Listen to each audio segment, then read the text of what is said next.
نبی کریم علیہ الصلاۃ والسلام نے جب علی الاعلان اسلام کی دعوت دی اور آپ نے اپنے رشتہ داروں کو، اپنے قبیلے کے لوگوں کو اسلام کی طرف بلایا، اور آپ نے اللہ کے حکم سے صفا پہاڑی پر چڑھ کر یہ اعلان کیا کہ میں اللہ کا سچا رسول ہوں، اور میں تمہیں ایک ایسے خدا کے عبادت کی طرف بلاتا ہوں، ایک ایسے خدا کی بندگی کی طرف بلاتا ہوں جو وحدہ لا شریک ہے اور اس کا کوئی بھی شریک نہیں ہے، نہ اس کی ذات میں نہ اس کی صفات میں۔ وہ اکیلا ہی ہے جس نے پوری کائنات کو پیدا کیا، اور تمام کائنات کا نظام وہ اکیلا ہی چلا رہا ہے، اور ہر چیز، ہر پتا، ہر ذرہ اس کے قبضہ قدرت میں ہے، اور اس کی قدرت سے ہی چلتا ہے، اس کے حکم کے تابع ہے، اس کے حکم سے ہی اس کائنات کا جو نظام ہے وہ چل رہا ہے۔ تو نبی کریم علیہ الصلاۃ والسلام نے اپنے قبیلے کے لوگوں کو، اپنے رشتہ داروں کو اللہ کی توحید سے متعارف کروایا، اور انہیں یہ بات سمجھائی کہ جن بتوں کی وہ پوجا کرتے ہیں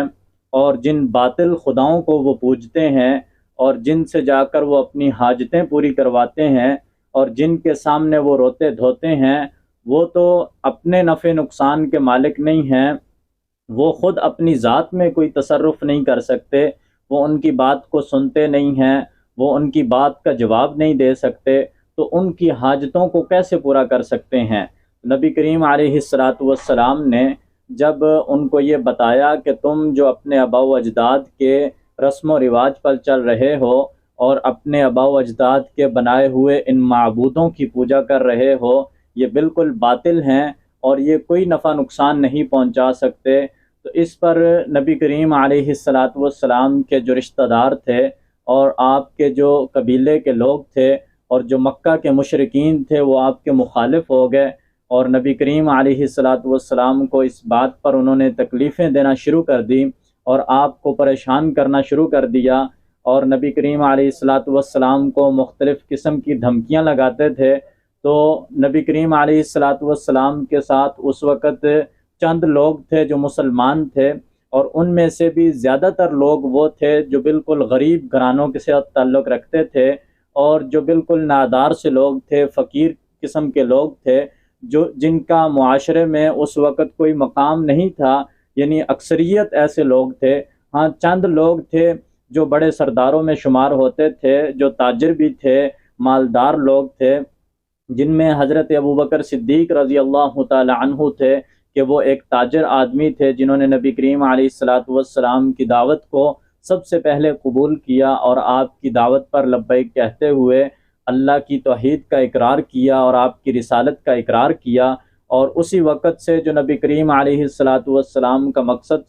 مقصد تھا اس کو لے کر آگے پھیل گئے اور لوگوں کو اسلام کی دعوت دینے لگے۔ اسی طرح پھر جو مالدار لوگوں میں اور سردار لوگوں میں بڑے قبیلے میں سے حضرت عثمان رضی اللہ تعالی عنہ بھی تھے، حضرت علی رضی اللہ تعالی عنہ جو آپ کے خاندان کے ایک فرد تھے، یعنی آپ کا جو قریش کا، جو بنو ہاشم کا اعلیٰ خاندان تھا، اس میں سے حضرت علی رضی اللہ تعالی عنہ آپ پر اسلام لائے تھے، اور بھی کچھ ایسے چند لوگ تھے جن میں غلام بھی تھے، آزاد بھی تھے، لیکن اس وقت ایسے جو لوگ تھے جو بڑے سردار مکہ میں سمجھے جاتے تھے، ان میں سے ابھی تک کوئی بھی اسلام میں داخل نہیں ہوا تھا،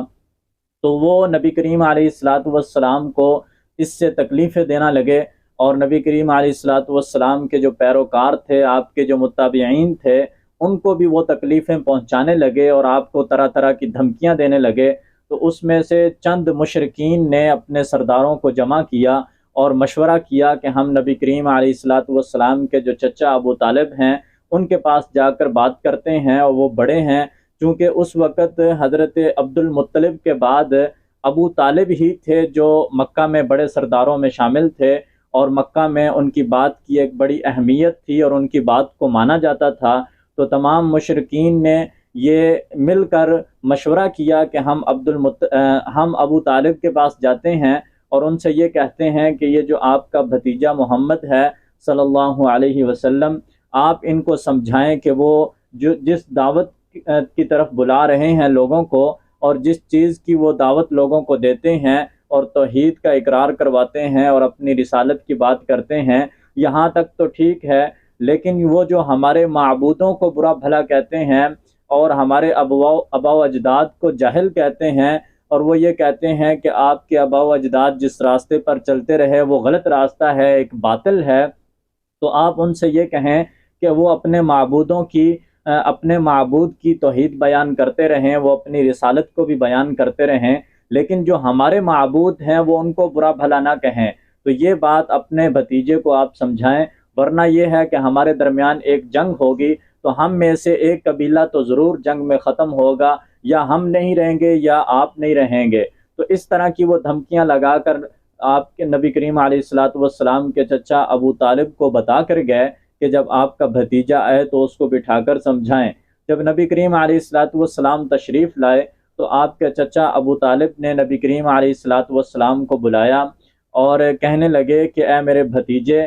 آپ کے جو قبیلے کے لوگ ہیں، یہ جو مشرکین مکہ ہیں، یہ میرے پاس آئے تھے اور اپنی ایک مشورے کے تحت وہ تمام متحد ہو کر میرے پاس آئے تھے، اور انہوں نے کچھ پیشکش کی ہیں، اور وہ یہ کہتے ہیں کہ آپ جو ان کے خداؤں کو برا بھلا کہتے ہیں آپ ان کو چھوڑ دیں، ورنہ پھر ہمارے درمیان جنگ ہوگی اور ہم میں سے کوئی ایک قبیلہ ضرور ختم ہوگا۔